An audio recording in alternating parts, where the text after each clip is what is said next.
Mage Storytime, Episode 17, Rescue Mission, Finale, The Horror, the Horror. This is the continuing story of the Iron Goldfish, a party of role players who awakened as mages.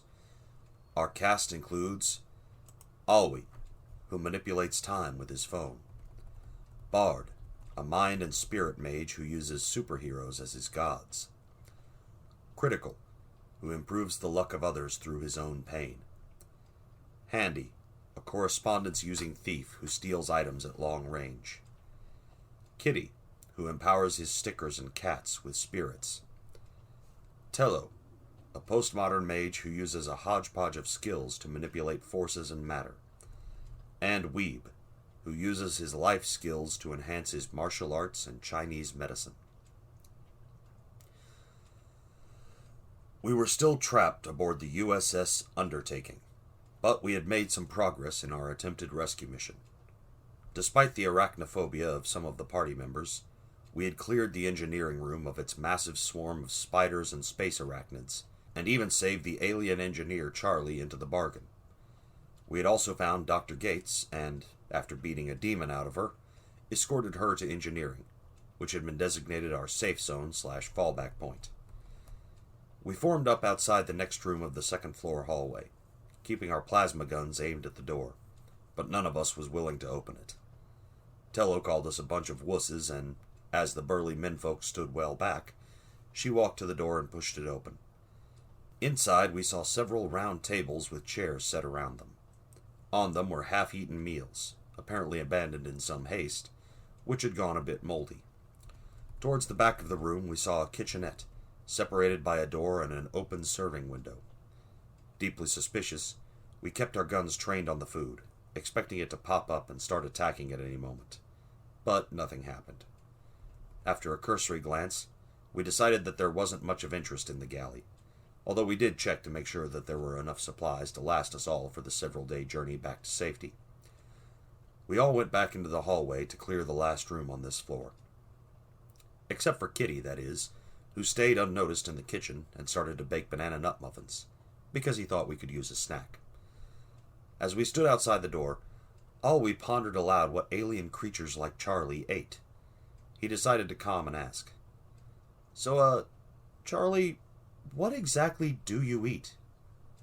Food? Well, what kind of food? Well, I'm partial to Italian, and Mexican's always good. So there's no fridge stocked with, babies for you? Racist jackass. And with that, Charlie hung up. Our fears mollified by the uneventful galley, the rest of the party massed together around the final door before the stairwell. Once more, Tello pushed the door open, then clutched her chest and fell to the ground.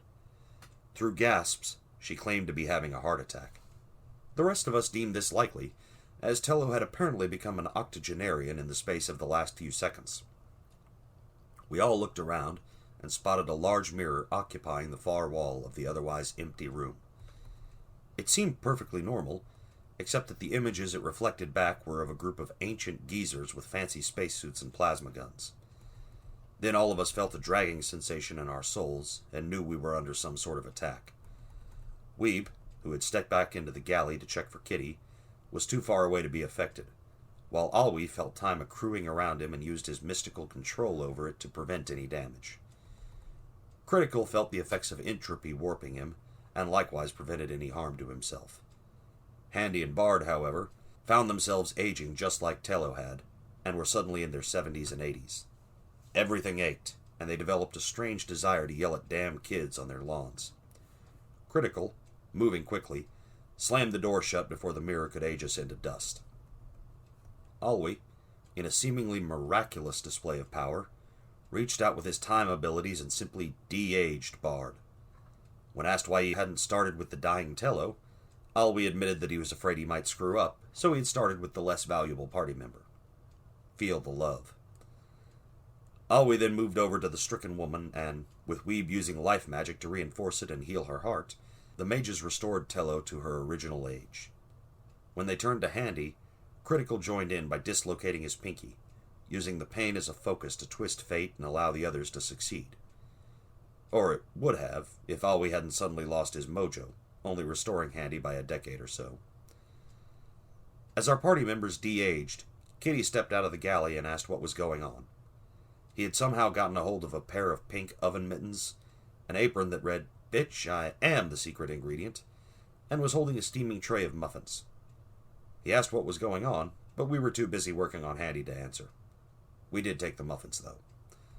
Luckily for Handy, Weeb had studied Chinese medicine, and the ancient Chinese Taoist texts that he had read were all about regeneration and immortality. He sat down, whipped out a mortar and pestle, and started grinding ingredients. He had a pouch of random herbs and things, and also used his matter abilities to transmogrify junk he picked up from off the floor or peeled off of the wall into the ingredients that he needed. It took a few tries, and he ended up inventing gunpowder at one point, but eventually he created a little green bean that, when he fed it to Handy, restored him to full health and caused him to revert to his normal age. Well, it caused him to vomit violently first, but then he grew younger. Kitty, who had been taking notes the whole time, decided to start selling the beans as a health restorer. We pointed out that this was sure to draw unwanted attention from the traditions, the technocracy, and the feds, but he countered that if he sold it as snake oil, no one would believe it actually worked, so we should be fine. We approved of this deviousness and made a note to order some new business cards. Then we went to find some explosives. Fortunately, Charlie and the doctor both had emergency caches of weaponry in case of boarders or other problems, so we were able to scrounge a few grenades and improvised explosives. Facing firmly in the opposite direction, we cracked the door to the mirror room as little as possible and blindly chucked all of the explosives inside. We weren't taking chances. We were quickly rewarded with an explosion, the sound of shattering glass, and a spectral wail of pain. Job well done. We calmed the captain and Charlie and told them not to go into that room, just in case. Then we went up the stairway to the top floor of the ship. The stairs opened out right next to a door marked Bridge. We knew there was a crew member still unaccounted for. The captain and his second officer, Mr. Info, were safely locked in the security/armory room, so Bard lightly pushed at the door. When it turned out to be locked, Handy revealed that some of his study of correspondence would allow him to co-locate, perceiving the locked room without being perceived in turn, unless something inside turned out to have a mastery of correspondence or something similar. When he magicked himself into the room, he saw a tall man with a neatly trimmed beard and red uniform, pacing back and forth, talking to himself. Occasionally he would gesture violently at a large, waist-high urn in the corner of the bridge.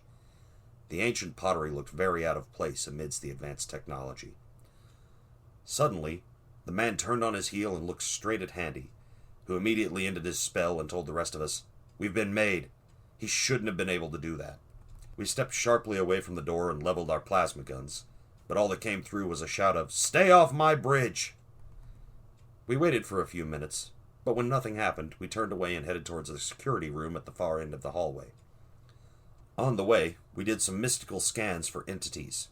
Bard used mind, Tello used spirit, and Weeb used life, but all three came up with different answers for the number of things on this level. That concerned us. We quickly arrived at the locked security door and calmed the captain to ask him to let us in. When he did, we found ourselves face to face with a dignified-looking bald man who we decided was Captain Luke. He asked us to call him John. He was wearing a red uniform, much like the man on the bridge. Next to him was another of the cyborgs we had seen on the ship that brought us here. He wore a gold uniform and had chalk-white skin and yellow eyes. Apparently, he was a human brain in a cybernetic body, which made him a cyborg rather than an android. The greeting they gave us was warm enough, and to his credit, the first thing the captain asked about was the safety of his crew. We told him we had found Charlie and Dr. Gates, but weren't sure about his first officer. We said we knew that there was a man on the bridge and asked if his crew member had had a beard. "Yes, that's him, Commander Bill Biker." Several members of the party groaned softly. As we escorted the captain and the cyborg down to engineering, where it was safe, we asked about the urn on the bridge. They said it was an artifact that they had found on a recent away mission to one of the regions in this alternate dimension. That was right before the trouble had started. Knowing that what he thought of as an alternate dimension was what we thought of as the spirit lands, including the realm of the dead, we asked if there were any other artifacts we should know about. The captain said that there was also a large mirror they had placed on the second floor, and we politely informed him that it might have been damaged by the storm. Other than that, both he and Info had picked up small mementos that looked slightly interesting. Info said he had found a small shard of pottery with what looked like Sumerian script, and had taken it for examination. Weeb suggested that, in future, he avoid touching anything with ancient mystic writing, especially when it was from an alternate dimension, as in our experience those things tended to be haunted. The cyborg took it under advisement. For his part, the captain had found an interesting petrified egg with some odd markings, possibly a predator's teeth, in its sides. It didn't take much to figure out that those were probably what was causing the spirit apparitions that we had detected in 2 of the rooms on the top floor, which we were informed were crew quarters. That left 1 room with no known artifact, but some sort of spirit entity, with a mind, in it. After securing the crew, we decided to deal with that room first. When we kicked open the door to that room, we were surprised not to find any brain-devouring horrors. Instead, we saw a dimly lit room with a large 4-poster bed with translucent curtains. The silhouette of a figure sat up and threw the curtains open with a dramatic gesture. What we saw was both horribly familiar and deeply unsettling. A man stood there, his black curly hair contrasting sharply with his white pancake makeup and blood-red lipstick. He wore high heels, fishnet stockings, a corset, pearls, and a smile that was probably considered a mortal sin by most major religions. His voice practically oozed sex as he said, "Oh, my. How'd you do, kiddies? Are you here for a show? I'd love to get to know you a bit better. You can call me, let's say, Dr. Wiener." As he approached, most of us took a step backwards, deeply uncomfortable and a little confused about our sexuality. Except for Weeb, who was openly bisexual and, unbeknownst to us, had had this fantasy for a very long time. He gave his best sexy wink to the self-proclaimed doctor. He got more than he bargained for, as the man's mouth quirked into a smile, and he gave Weeb a look so smoldering and sexual that Weeb's underwear spontaneously combusted. Weeb was into it, though, and pulled the coquettish Marilyn Monroe pose, holding one hand over his smoking pants and putting the other over his mouth. The doctor smiled and beckoned him, retreating back into the bedroom. Weeb turned to us and said, "Okay, guys, I've got this. Give me 10 minutes. 15, came a cry from the bedroom. 15 minutes. I'll be back. Oh, and the safe word is Flurgan." The rest of us spent an awkward few minutes outside the door, waiting to hear the safe word. But as the grunting and squishing noises got louder, we decided to wait in the armory where it was quiet. A while later, an exhausted but cheerful-looking Weeb stepped out of the room, took a drag on a cigarette, and shouted over his shoulder, "Call me!" As he walked toward us, and Tello and Bard felt the spirit depart, satisfied, Weeb shook his head and sighed. He's not going to call. We decided we didn't want any details, so we took Weeb's word that the situation was resolved, and that we wouldn't need to worry about the spirit again. So we moved on to Officer Info's room, where we had sensed some spirit energy gathering. Thankfully, when we opened the door, there were no Transylvanian sex pots waiting for us. Just a nice, normal, bottomless void of whirling wind that sucked several of us into it. Everyone but Handy, who had stood well away from the door, found themselves falling through black, empty space. Tillo and Bard were deathly afraid of falling, and none of the rest of us much liked the idea, but after a few moments of sheer terror, we noticed that there was no ground rising up to smite us. In fact, we were basically in permanent freefall, which was kind of pleasant in its way. Still, several of us decided that we didn't want to stay there, and through an effort of will forced ourselves to remember that this was some sort of spiritual illusion.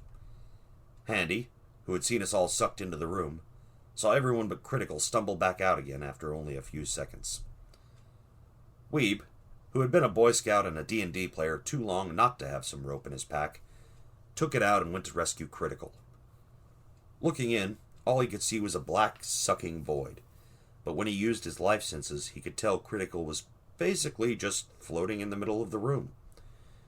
He started twirling the rope around like a meteor hammer, trapped one end under his foot, then shot it into Critical, who saw himself falling through the inky blackness when suddenly a rope landed in his lap.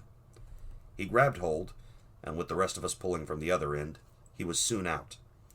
We checked to make sure everyone was okay, then decided that the room was basically a magical equivalent of indoor skydiving. We probably spent half an hour taking turns jumping into the room, with a rope tied to us. Weeb wasn't just having fun, though, as he spent his trips trying to find his way to the other side of the room and retrieve the fragment of pottery that Info had taken and that we figured was causing all of this. Eventually he managed to grab it, and when he did, the void disappeared, leaving Weeb suspended in the cyborg officer's quarters. He hit the floor with a thump, holding the pottery in triumph. You see, Weeb had a plan. He was going to weaponize it. We huddled together, and at Weeb's instruction, Handy magically stole a burlap sack. He, Weeb, and Tello then started to reinforce it with matter magic, giving the burlap the durability and heft of metal. Then Weeb placed the shard in the bag and quickly closed it. That was when we realized that we had a magically infinite void contained in a small bag, somewhat akin to a bag of holding, except that it was full of swirling wind. Bard, struck with inspiration, went to the armory to check for bladed weapons and made several trips back carrying knives, shards of broken glass, and something alien that looked remarkably like a batleth. Dumping them into the burlap sack, we dubbed the new creation the Bag of Bladestorm, or the Bag of Fuck You, which Handy figured he could teleport people into. Stalwart and true heroes, that's us. Equipped with our new, horrifying weapon, we moved on to clear the last set of quarters before dealing with Commander Biker on the bridge. This time, we spread well out, kept our guns aimed at the door, and Tello magically crafted a handhold from the wall next to the door. When she opened it, however, none of that mattered. As the door cracked open, Tello got a brief glimpse of the rock egg, which was glowing, and then the hallway transformed. It became pinkish red in color and moist to the touch, and everything smelled slightly of eggs. The hall was also a lot smaller, and as we were pressed together, we could feel the peristaltic motion pushing us toward what had been the rear of the ship. Between the fleshiness and movement, we wondered if we were in a throat. At least, we hoped it was a throat, and not something else. Then we looked around and were horrified at how wrong we had been. Behind us, we saw a large, white, ovoid thing that filled the hallway. It was where the egg smell was coming from, as it was clearly a giant egg, which meant we had somehow been transported to a bird's cloaca. Suddenly, we realized with dawning horror that the nightmares on the ship had been drawing from our collective memories and fears, and we turned with a sinking sensation to see the gnashing, grinding teeth which we were being pushed inexorably towards.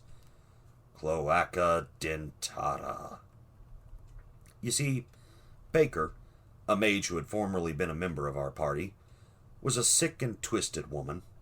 In one of our D&D campaigns, before we awakened as mages, she had played a birdwoman monk. She was granted a boon by a plague demon and asked for the gift of vagina dentata, for no reason that we could understand. When we helpfully informed her that birds didn't have vaginas, but cloaca, she insisted on getting cloaca dentata instead, which she then used in a combination with her monk abilities to jump on people's backs and do bite attacks, much to the eternal horror and twisted amusement of the rest of the party. All we hadn't gotten a good night's sleep until the campaign ended, and we were now inside that very character. We all started screaming and weeping at that point. The ship had gone too far. Weeb took it worse than the others and snapped. At least, that's what the rest of us decided happened afterwards. He grabbed Bard by the throat and started shaking him like a drunken au pair. "End this now!" he screamed.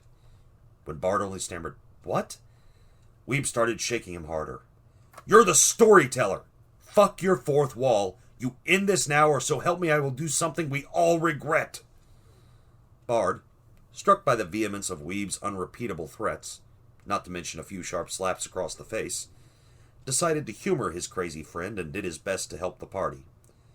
He sent out a psychic blast screaming at everyone that it was all an illusion, and that they were all just standing in the hallway.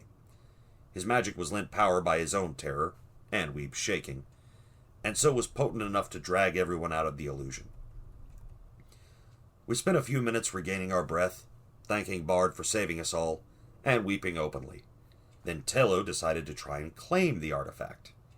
Suggestions were made for just destroying it with fire, opening that compartment to space, or maybe throwing it into the bag of fuck you to make it even worse. Tello, however, opted to keep it for emergencies. Imagine feeding your enemies to that sort of hell. We agreed, so long as she kept it far away from the rest of us. Instead, she decided to incorporate it into a set of light armor she was planning, as a jewel in the middle of the chest plate, because she was insane. We were now left with only the bridge to clear. The captain had given us a key card to unlock it, and we gently cracked the door open. Fortunately, Commander Biker was looking away, so he didn't notice us.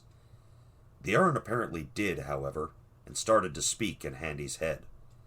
Handy was already enacting his plan before the thing spoke, though, and so it was halfway to being teleported into the bag of fuck you before it could say, "Wait, I can offer you power." "No!" And with that, it was gone. Handy asked if we had heard anything, and we all said no, so he just shrugged. A little research sometime later identified the urn as the abode of a spirit called an Earthbound. Basically the most powerful and malevolent sort of demon. Good thing we had decided to clever our way out of that fight. So, yeah, the bag of fuck you was now pretty potent. We decided to reinforce the bag with as much magic and holy seals as we could manage. It seemed to work. As soon as the urn disappeared, Officer Biker whipped around to look at where it had been, then turned to the door. "What happened?" he asked. "Who are you people, and what are you doing on my ship?" It took some explaining, but soon enough we established that he had no memory of being possessed, and didn't remember anything that had happened since the alert sounded and he ran to the bridge. A quick comm to the captain established that we were indeed a rescue crew, and after we confirmed that the ship was clear of spirits, the crew reassembled and started to get it operational again. After that, the trip back to Earth took only a day or two, and it was made easier by the escort of the rescue ship that had initially brought us. We spent most of the time staying out of everybody's way, but the grateful captain did let several of us fly the ship for a few minutes apiece, allowing us to fulfill a lifelong dream. Aside from that, we tried to set up a support group for survivors of teeth-filled orifices. We were going to need a lot of therapy, some prayer, and maybe a memory wipe or two, but we had survived. What fresh horrors await the party? Will the technocracy keep their truth? Will the bag of fuck you come back to bite the party in the ass? Find out in the next Mage Storytime.